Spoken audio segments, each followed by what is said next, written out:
Hey everyone, just me here today.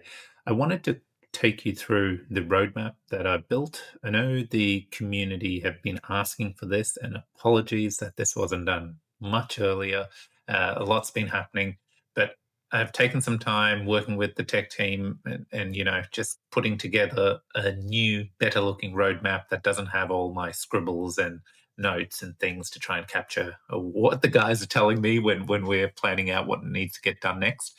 And you would have been seeing the dev updates. We're keeping you updated to what's going on. But I know when you read them, it can seem like, hey, wasn't this being worked on before already? Wasn't this meant to be done? And, there's some back and forth when you get to, from the SDK components that our partners are going to consume. They start giving us feedback, which means tweaking. And then we find ourselves spending more time on certain things. So I built this roadmap and I'm going to quickly take you through it. I'm going to try and keep this video in 10 minutes so that people actually tune in and rather than listen to me waffle on.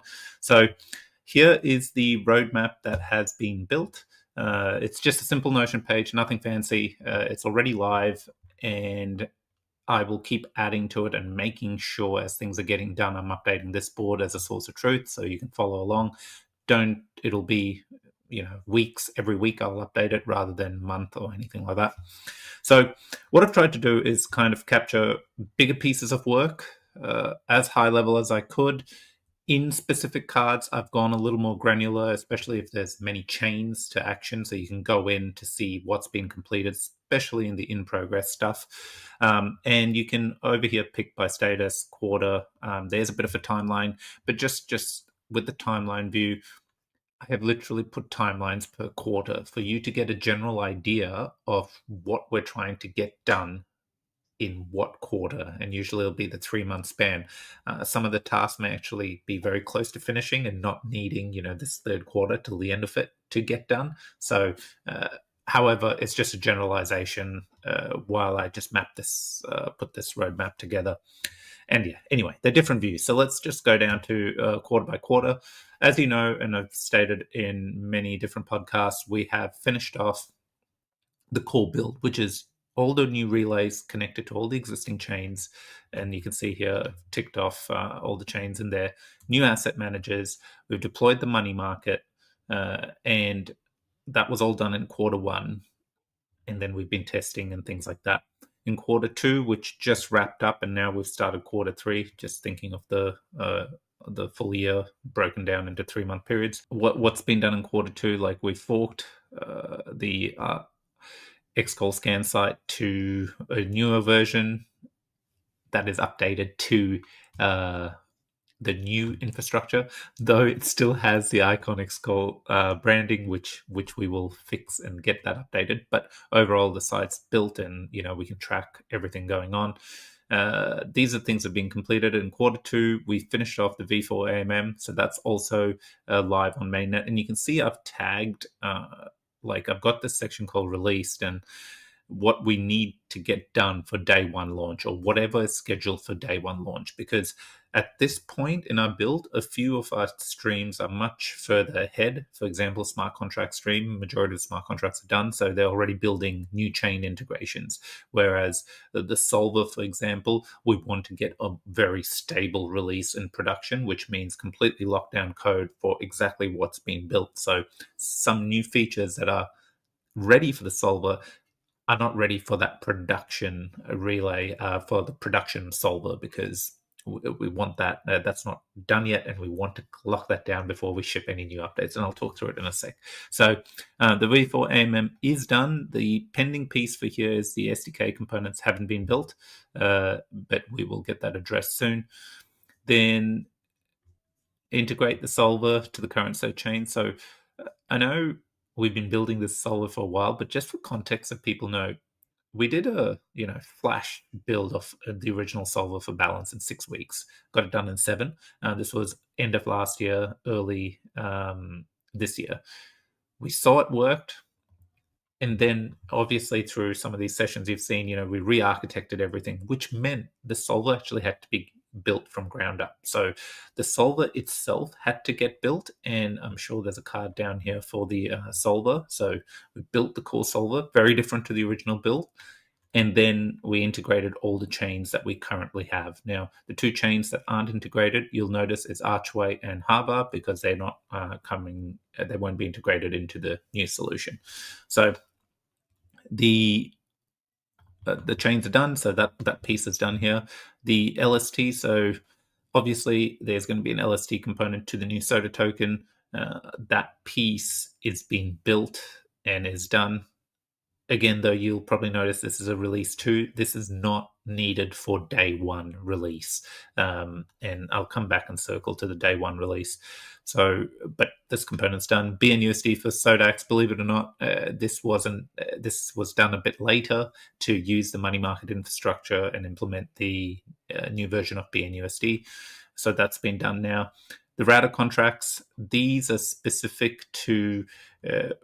so with the new solver infrastructure, one of the downsides, I would say, but it's not really, but the way the implementation works with the money market and where the solver borrows off the money market, it's a very unique way of doing it.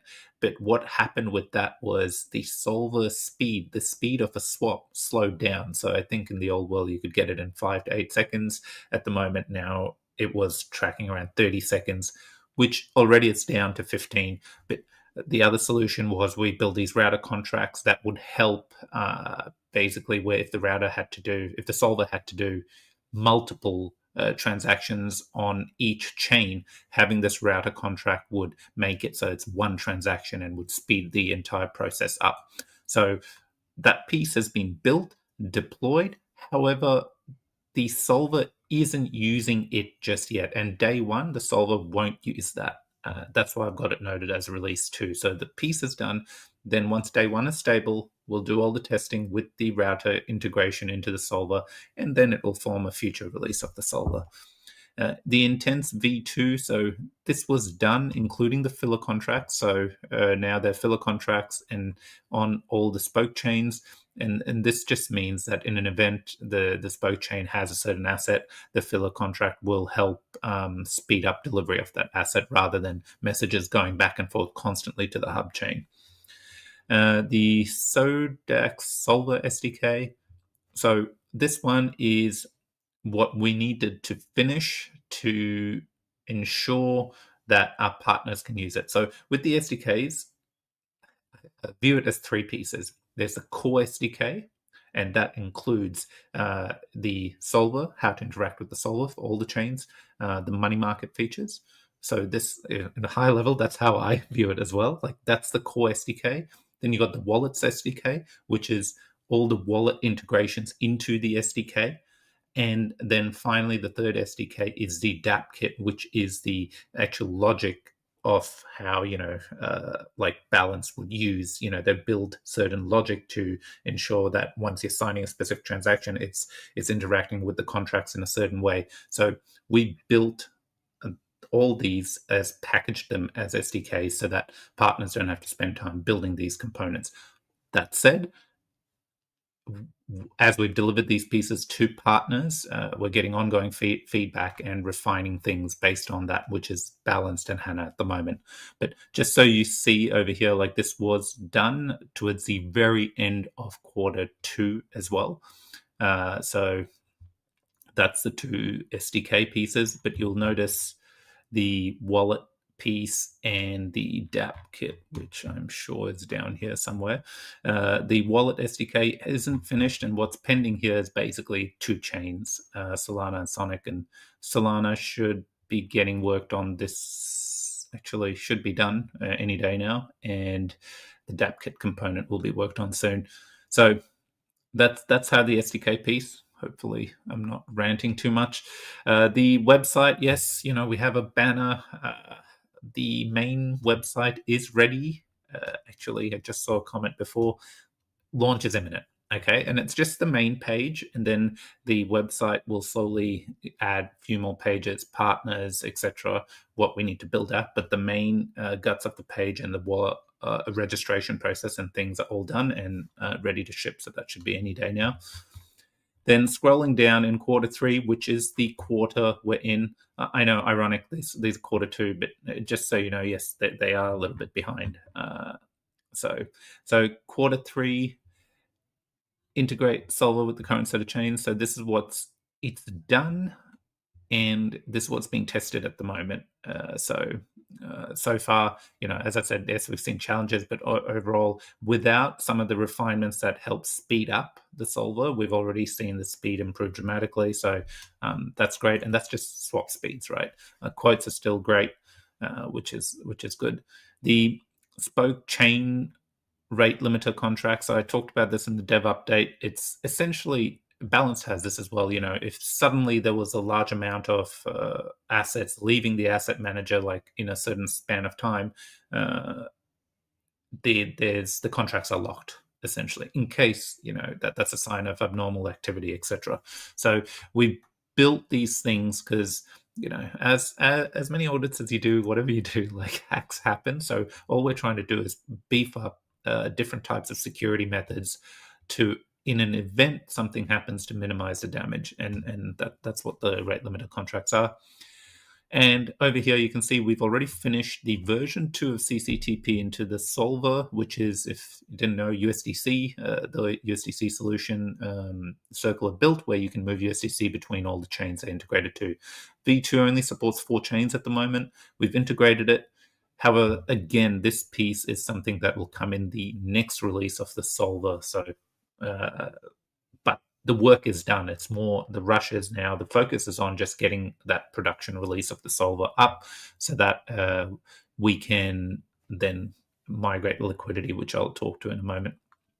Then going through the Sodax website. Now we're going to kick off the build for the front end for the Sodax money market.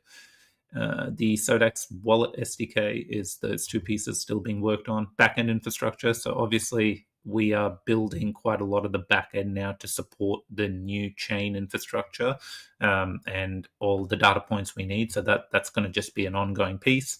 The Soda token generation event. So this is an important one I wanted to quickly spend some time on. You've noticed the vote is up. I've seen a lot of people get very excited that, it's imminent, migration's imminent. We are close, but when this vote passes, it doesn't mean you can migrate to Soda just yet. This is to set everything up, as you would have seen in the notes. We need to get the governance council trustees in place, the multi-sigs, get everything set up, get the tokens minted, verify it with exchanges. In the interim as well, while all this is happening, you can see down here we're already building a SDK for the migration, which is basically a one-to-one swap for ICX to Soda. Now, this is almost done, and then partners like Hana and Balanced will try to integrate it into their front end, or however they choose, and then we'll build that. So that's the point you need to wait for before it's going to be as easy as a click of a button for you to migrate. But again, don't be disappointed. I know people are excited, but these are all the things we need to get done so that, for example, that part of this process is setting up, the multi-sigs and things that I talked about. And when that's done and partners have integrated, Hana and Balanced have integrated their swaps to the new infrastructure, the next piece will be to migrate the portion of the NOL, because while everything is ready, we still need partners to update their front ends, and they have literally just gotten a stable version from us like a week ago where they're able to start, updating the front ends, which should be, again, far quicker because we built quite a lot of that components into the SDK to make their life easier. But with their feedback of looking through it, there's improvements being made every day to it. So when they are done, that's where we will then migrate the NOL to the token generation event that you're voting on at the moment, because then the multi-sigs and everything will be set up and we can do the next vote to do a portion of that migration, which then means we can release front ends from partners so you can see the new infrastructure at work. And then we can commence the actual front end for migration for the ICX to Soda and Balance to Soda. So I'm hoping this gives context. I know I'm talking a lot here. The hub rate limiter contracts are the same thing as before for the spoke. They're just on the hub, so it's like a double measure security.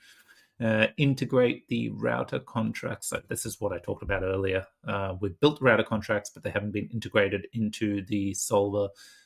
They are being done at the moment, but as we're thinking of releases, even when it's done, it'll be just kind of in the backlog. When the production release, the main release of the solver is done, then it'll be planned in future iterations to get out there. The solver optimization. Now, I'll let you read this. I've put a decent amount of high-level detail here. This is something that got asked even on Twitter, etc. As we start to scale and stuff, how will the solver scale? More pairs, more chains. How will it cope? This is kind of the work that has been happening, even though we're still not the V1 release, which is in the final stages of testing. We're still ahead in terms of, okay, these are the future issues we're going to see, and we're already building solutions or working through solutions for them at the moment. And then this was the Soda DApp kit. So this is the logic that I was talking about for each chain. So this one, Solana and Stellar, are still pending. And again, within the next 2 weeks, I anticipate these two to be completed. But that said, partners aren't blocked because they can still integrate all the EVM chains and some of the other stacks like Injective and Sui. Those have been shipped. Now, finally, yes, we've been so focused on migration and the infra to everything we support. Few of our streams are a little further ahead, which is a given because smart contract work starts first. The front end stuff doesn't kick in until quite a lot of the other components are done. We have integrated HyperEVM. So this is what's been done, but there's still additional work to be done in the SDK component and the solver and things. So when we have resources there, that's when we'll tidy this up. But I see that getting done and added to the SDK functionality by the end of this quarter. And Neon Stacks, I know you've been hearing about this for ages. We've been working on Neon Stacks for ages. Every time we finished Neon and Stacks, we then migrated to the migration, which we built everything existing. And through those builds, things evolve. So we've had to go back to the drawing board to rebuild the Near and Stacks components for the asset managers, the relays, everything. So this is kind of why there's been a lot of rework. And that's just the way it is. As we keep working and improving and iterating, there's always these pieces that got put on hold that when you come back to need a bit more work. But these are in full flight, and the goal is kind of to have these suite of chains available through the SDKs for our partners to integrate when they're ready. So end of this Q3. And Q4, very little is there, but I've just put basically all the front end bills kind of there. And at this point, we've already starting the money market. And to be clear here, when I say we're starting, designs are done, right? So the designs have been built. It's more now taking those designs and actually building them out. And that's the component that is just about to start, because before we did that, we needed to make sure all the SDKs and everything is completely ready and partners are using them and not having any issues with them. So yeah, I think that's there. I'll kind of flood this with a bit more information and things. The other part I haven't mentioned here is the balanced migration. There's components there, which I'll update a card and slap it in. There's work being done at the moment. And the actual wind down of the Icon blockchain. As you can see, a lot of other stuff has to get done before I even look at that. So I will look to update this when that work will commence in Q4, and then the following year, how long that work will take. So I think that's a great overview. Do say so myself. I think that's a nice overview of everything happening. I spoke a lot. It went for close to 20 minutes. I think, again, like keeping in mind the migration process, I do want everyone, I don't want to spread false timelines and things like that. We're in the early stages of it. It's not years away. Things are happening a lot quicker. We're there. Things are on mainnet. The migration process will kick off post partners updating those components that I explained earlier. And I think that's about it. So right now, the biggest focus at the moment is the SDKs are out and making sure our partners can integrate the new stack, which is in progress. But again, context, it did take a little bit longer. So partners have literally just gotten final copies of things that the SDKs updates, I believe, early this week, end of last week, since they've started integrating it. So beware of that. In terms of how long will balance take to update and things like that, those are questions definitely to ask the feel free to ask the Parrot 9 team in the balance Discord, because while I'm working closely with them, I think it's important for them to give feedback on how they're tracking with that. I just wanted to be very clear that, yeah, they've just gotten it. So they have literally just started their process as well. So not from the design standpoint, they've been designing things, but it's actually, let's now switch over swaps from the back to use all the new infrastructure, which is what they've just gotten exposure to. Okay, rant over. I hope this helps. If it doesn't, tell feedback. I've created this video actually just for our community in Discord, and it's not about posting it on Twitter and getting everyone to see. I just wanted our community to be involved and understand where we're at with things, and transparency. And I'm sorry it's taken so long to get this information in your hands. So chat soon. Bye.